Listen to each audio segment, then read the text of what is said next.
day 6 of 31 ng ating Health Gain December Tips. Today, pag-uusapan natin about the sweet cravings rather. So, marami sa atin ang medyo nahihirapan magsimula ng low carb way of life o yung shortcut life without rice. Because hindi lang basta-basta rice yung kailangan natin i-let go, but also the more common, the more damaging kind of carbohydrates, which is sugar. So, we've already discussed many times na ang ating carbohydrates is hindi lang basta kanin, but also yung carbohydrates is divided into three: fiber, starches or yung complex carbohydrates na nako-convert into sugar, and also the simple sugar. So, we know that starch will be broken down into glucose, but it is important and to give emphasis na bago kayo magsabi na okay na yung ginagawa ninyo because you're already removing the rice, but you cannot let go of the desserts and the sweets, then maybe that's the reason why you are not like at the top of your health na meron pa rin kailangan talagang baguhin. And that is why pag-uusapan natin ngayon how to counter sweet cravings. You are not alone. I admit ako mismo is also a sugar addict, recovering sugar addict for that matter. And mahirap, especially na kapag from time to time nakakakain ka and then you can go back to your way of life, which is parating nakadepend sa sugar. And if you are not going to cut the cycle, pwedeng-pwede kayong bumalik ulit sa kung ano yung mga nakasanayan natin before. And yung malungkot when it comes to sugar cravings is that yung tolerance mo sa sweet, yung tolerance mo sa matatamis, it also increases over time. So noon, isang maliit na isang one piece of chocolate lang, you can easily be satisfied. And then later on, kailangan dalawa na. And then later on, it becomes three. And for all you know, whole pack at ikaw na lang isa yung nag-uubos. So, bakit ba tayo may sweet cravings? First, the sweet cravings will come from habit formation na parati nating sinasana yung ating utak to have that sense of pleasure. So parate yung mga ating kinakain, it makes us feel good. Those are giving us the dopamine rush o yung parang feel good hormones natin whenever we eat a lot of sweets. And sadly, this is addicting. Nagkakaroon tayo ng sugar cravings because we are already in the habit of always getting ourselves used to sweets, especially coming from sugar.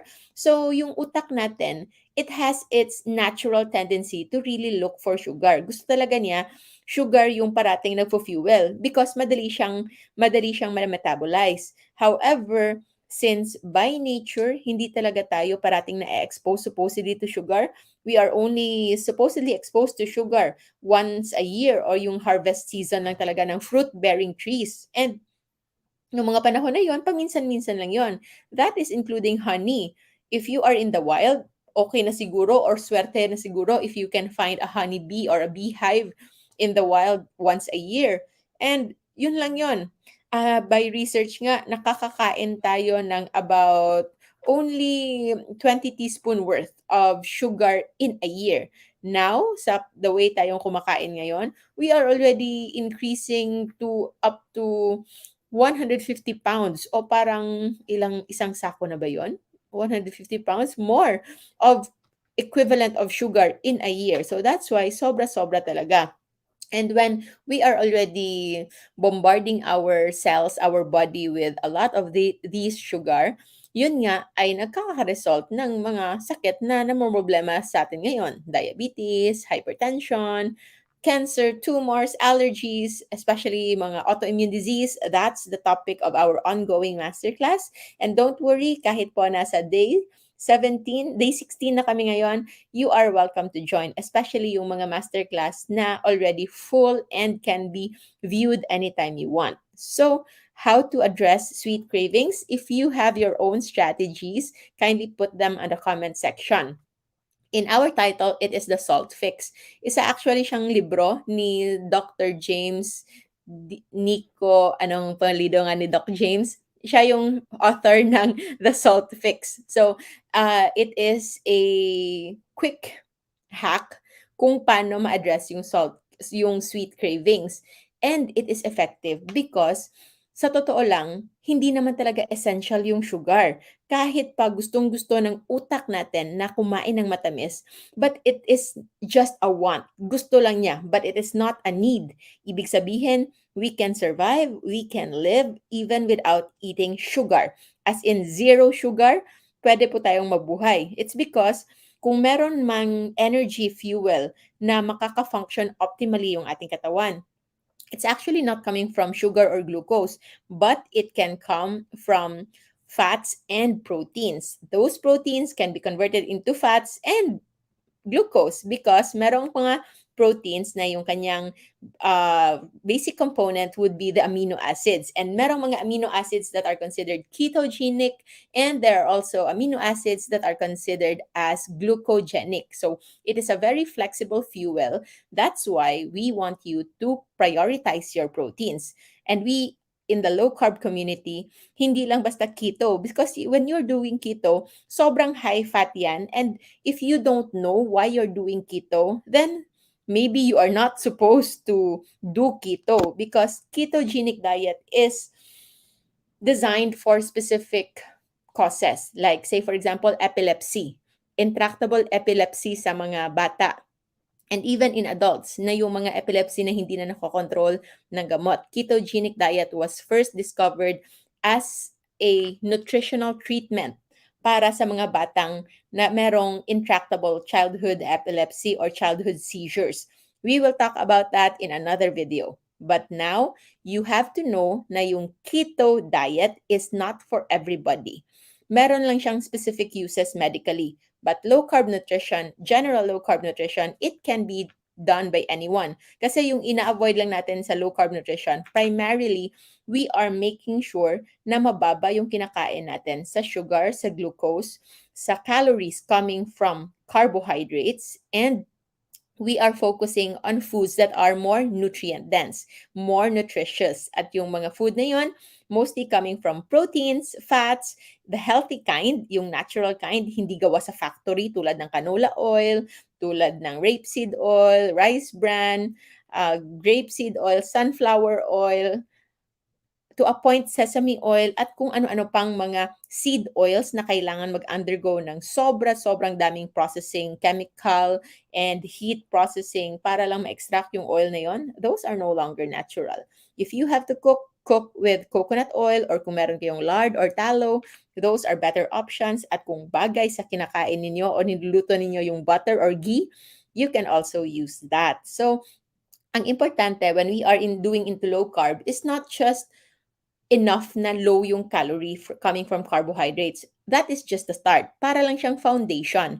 But the more important part is you make sure that you're also targeting your essential vitamins and minerals. Because when you have sweet cravings, aside from you na sinasanay ninyo yung inyong sarili, na inyong utak when it comes to sweets, but that sweet cravings might actually mean a nutrient deficiency. Baka kulang kayo sa iron sa mga babae, baka kulang kayo sa B vitamin sa mga lalaki na mahilig na natatakot ng kumain ng meat. Kasi nga, tumataas na yung uric acid, tumataas na yung liver enzymes, meron ng fatty liver, but overeating your carbohydrates instead. So, sometimes, sweet cravings, aside from sugar addiction, might actually mean that you are lacking something inside you that is essential. And good thing, sa lahat ng mga common na deficiency o kakulangan, yung isa sa pinaka-famous or pinaka-popular is actually also very, very easy to get. And this is sodium. Sodium is essential sa ating katawan. It is the most abundant. Ito yung pinakamaraming electrolytes sa ating katawan in our ECF or extracellular fluid sa ating katawan, and it can come from salt. So good thing that salt is easily available, and hindi na tulad ng old times that salt used to be very, very valuable, na meron daw time na mas mahal pa yung salt kesa sa ginto. Ganun siya ka-precious, and truth be told, sa totoo lang, mabubuhay tayo ng walang gold sa mundo. But hindi tayo mabubuhay if you don't consume salt, especially the sodium chloride and salt in our day-to-day lives. Especially kapag naglo-low carb na kayo, initial phase would be the first 2 weeks, you will feel light, you will feel good. But if hindi nyo in inattend yung need nyo for salt, after 2 weeks, you will feel weak, manghihina, walang energy, nagka-cramps, umiinit yung ulo, sumasakit yung ulo, parang hindi makakonsentrate, hindi kayo makarelate sa sinasabi naming clarity, mental focus, mental stamina, mental strength, hindi kayo makarelate because you're always having headache, meron kayong lightheadedness, at tsaka hindi kayo maka-focus sa ginagawa ninyo. And it is because, sorry, but maybe you are not doing it right. And when we say doing it right, it should be the right knowledge na hindi lang basta-basta kapag tinanggal nyo ang inyong kanin is enough na yan, it's already enough low carb. Yes, that can already do so much. That can already help you so much. But it's not enough and it's not sustainable because kapag nag-low carb lang kayo, very low carb, like stick to the safe list, but you are not attending to your electrolyte needs, especially your salt, you can have an electrolyte imbalance, at yung electrolyte imbalance na yon, kapag hindi nyo inattend, kahit pa madali lang siyang i-manage, but if you cannot attend to it at the right time, pwede siyang mag-lead into more or complex electrolyte imbalance. It's like multiple electrolytes, hindi lang sodium. Kasi yung sodium, it will be the one to lock in your electrolytes in the body. Yung nangyayari kasi, when we do low carb, bumababa rin yung ating insulin. And insulin is the major driver na kung saan ito yung magdidikta sa ating kidneys, sa ating katawan to retain the salt inside us. And kapag nare-retain na yung salt na yon, magre-retain din yung water. However, if you do not address your salt needs habang naka-low carb kayo, ang mangyayari kasi mababa na yung insulin ninyo, wala nang magdidikta sa ating katawan to hold on to salt. So, ilalabas niya ito. And sometimes, it can overdo it. Sobra-sobra yung paglabas niya. And for those na nagkakaroon ng problem with increased blood volume, sobra-sobra yung level of fluid sa kanilang katawan, causing hypertension, sila yung mga taong nakaka-benefit ng kakaunti with low salt intake, especially if hindi sila naka-low carb. If they are into high carb, then yun nga, yun yung ang kanilang pinaka-problema. They are having the electrolyte imbalance kasi kapag bumaba na yung sodium ninyo because you are not increasing your salt intake the moment you do your low carb.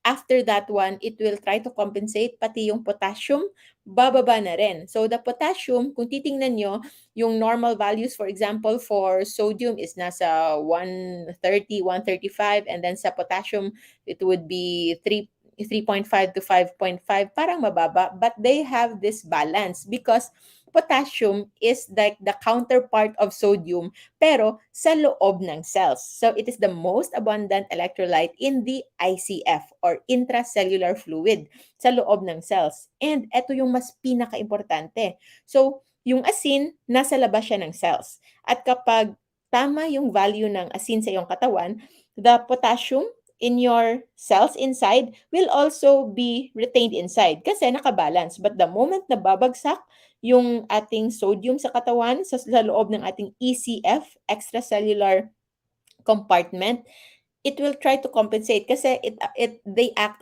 according to electrical charges. So kung mababa na yung electrical charge sa labas kasi nga yung sodium ay mababa na, it will try to balance it out by also flushing out potassium. So the moment na nagkakaroon na ng imbalance or lowered potassium intake sa katawan, so magkakaroon ng decreased potassium sa loob ng cells. And that can already cause many symptoms like cramps, in the middle of the night, pinupukaw ka. Yung iba nga, nagkakaroon pa ng disturbance, like parang nagkakaroon sila bigla ng anxiety, nagkakaroon sila ng mood swings, and then nagkakaroon sila na kung ano-ano. They have this dizziness, they have the palpitations, and after 2 weeks na bumagsak yung kanilang BP, biglang nag-shoot up agad. Why?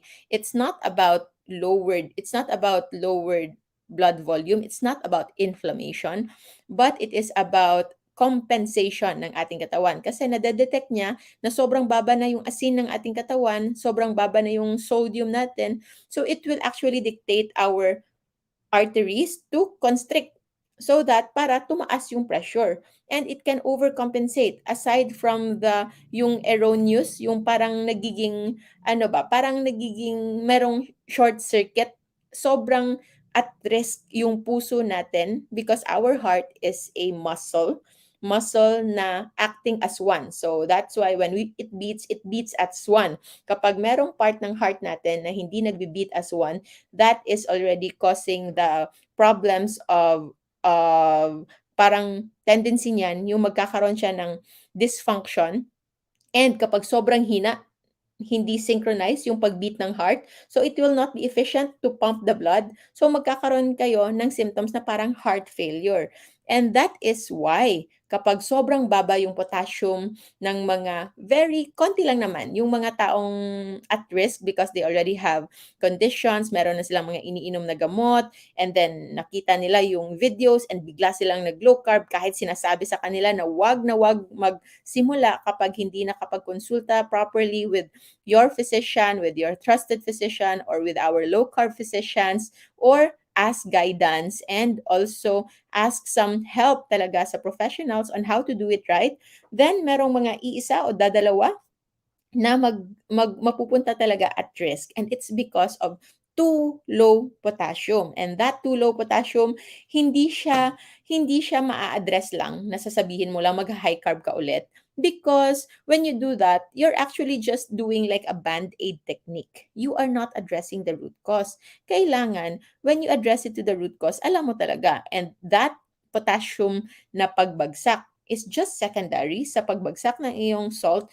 It's because we understand na kahit pa gusto nyong mag-low carb at kahit pa sinasabi natin na hindi tayo dapat matakot sa asin, kasi yung asin ay hindi yung nakakasira sa kidney.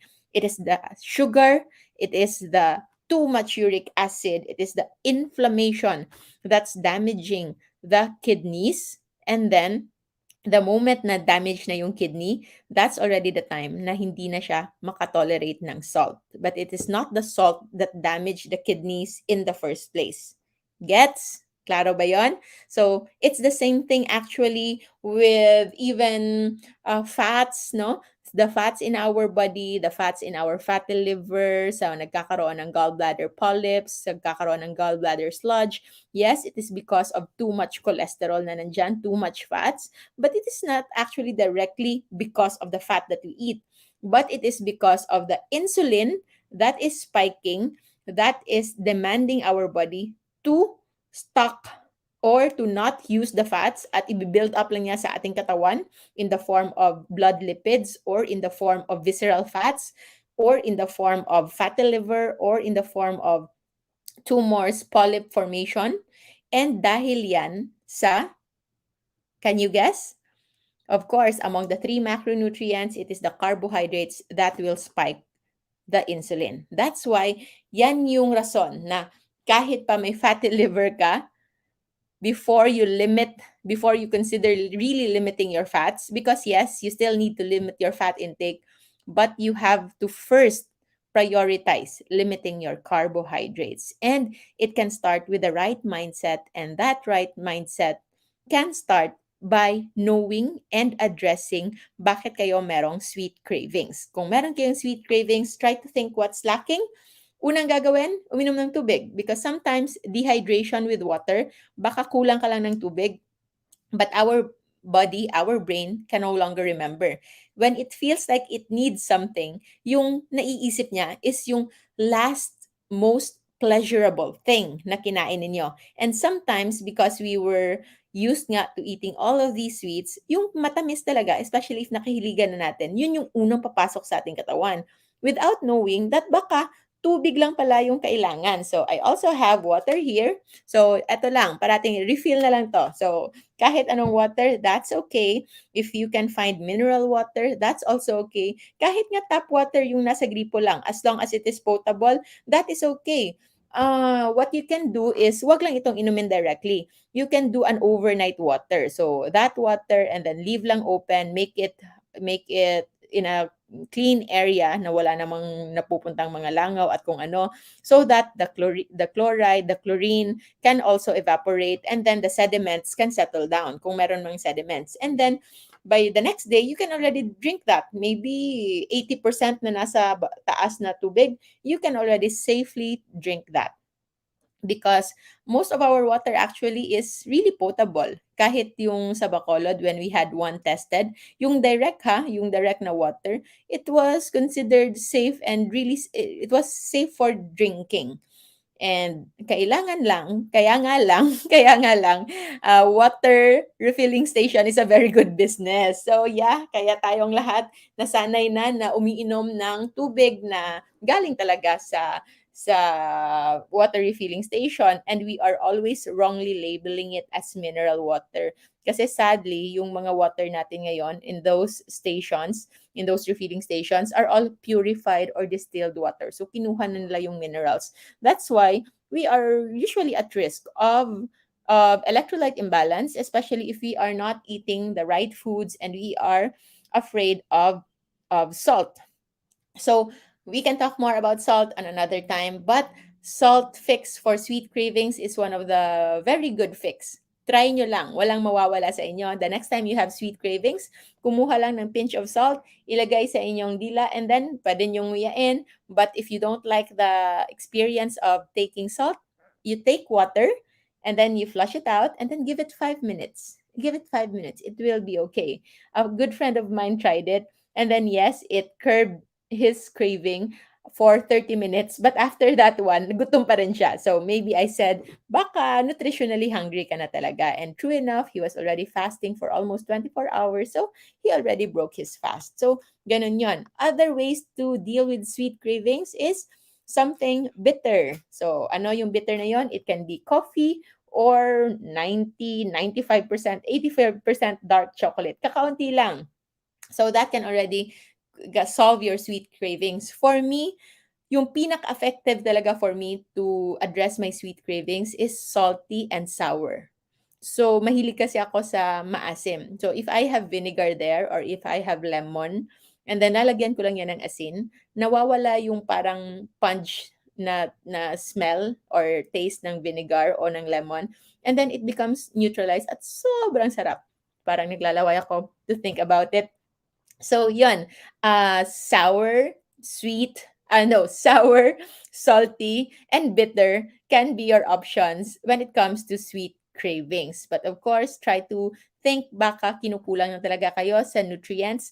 And I just posted a while ago, top 12 of the most nutrient-dense foods. You can check that out. I hope you can eat that at least once a week. Lahat yon nakakain. Or on a day-to-day basis, at least nakakain kayo ng isa sa mga don. So there is RDA, recommended daily allowance, but we understand that RDA is just a modern day term. It's just a modern day invention. Yung katawan natin walang access to all of these vitamins and nutrients on a day-to-day basis nung unang panahon as hunter-gatherers. We are actually more on seasonal eating, and our body is built to know how to store essential vitamins and minerals. Our bones, yung bones natin, yung muscles natin, they are not just bones and muscles. They're actually also storage form. And also our fats. Yes, our fats are a good storage area ng vitamins and minerals sa ating katawan when we need them. And para sa mga tao naman na nagsasabing they need to eat more kasi nga kailangan nila ng vitamins and minerals, actually, no. You don't need to eat more. You just need to eat right. So, for example, vitamin C na something that we feel like kailangan talaga natin sa buhay. But I cannot remember the last time I took vitamin C. I think the last time that I took was how many months ago? Yung vitamin C na gummy vitamin C ng pamangkin ko, yun yung last kong kinain na vitamin C. And I even took it not as vitamin T, not as vitamin C, but as parang dessert. Kumuha ko because it's sweet and he was eating it and it looks so good. So, kumuha ko. So, that was my last vitamin C. But I don't think I need vitamin C because vitamin C, yung structure pala niya is parang katulad ng glucose. So, kapag yung naka-high carb ka at parati kang kumakain ng sweets and sugar, yung katawan mo will need more vitamin C. Kasi nga, yung area sana for vitamin C, nare-replace ng glucose. So, your body will tend to need more vitamin C if you are on high carb diet. But if you are on low carb and you are eating all of these nutrient dense foods, so 50 milligrams of vitamin C is already enough for the day. And mind you, halos lahat ng mga vitamins na binibili natin is already 250 or 500 milligrams even. So it's actually 10 times nag-overdose tayo. Kaya kayo, kapag umiinom kayo ng vitamin C, ang ihi ninyo sobrang yellow, sobrang orange because you are peeing. Iniihi nyo lahat ng extra vitamin C na hindi nyo kailangan. But I understand for like security blanket para mas secure lang yung feeling natin, it's also okay. You can just take that. But just know now, when you are into low carb and you are eating nutrient dense foods, then your need for vitamin C is also less. In fact, yung karne mismo, especially yung organ meats, even little of those, meron na siyang embedded na vitamin C.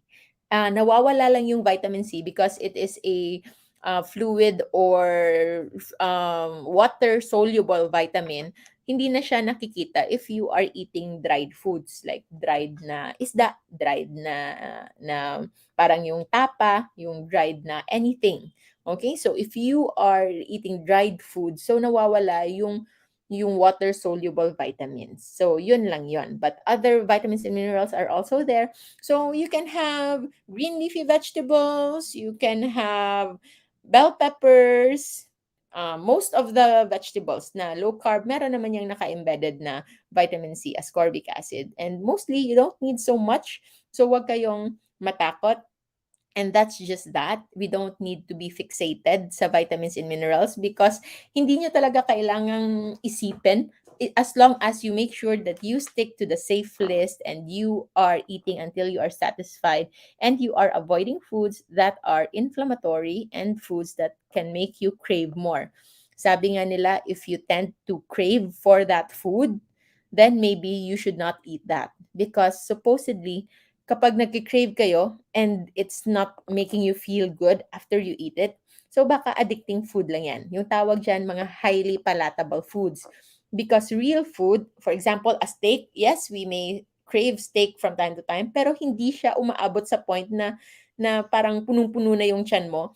You can actually feel satisfied by eating meat, karne, isda, itlog, na kahit hindi pa punong-puno yung tiyan mo, but you already feel the satisfaction.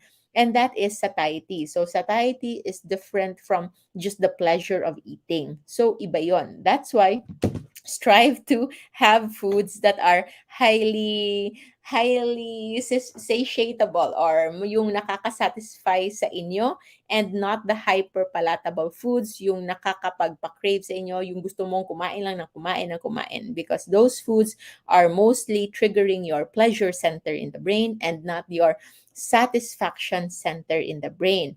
And you can try the salt fix anytime you have sweet cravings. That's why before, nung nagsisimula pa lang ako, anywhere I go, meron akong maliit na sisidlan ng asin because anytime I do that, especially when I was doing extended fasting. But for now, since I'm just in convenient places, meron namang asin anywhere, you can just ask. And also, when you are eating outside and then you want to stay low carb and then pagkatapos ng meal, parang nauumay ka and you feel like you need something to close your appetite, the salt fix may also help. So, try nyo po yan. So, maraming salamat. I'll see you again in our next video. Maybe we will go live later around 4, 5 o'clock. I hope to see you. Maraming salamat po. Remember to stay low carb so that we all stay safe. Have a good day, everyone.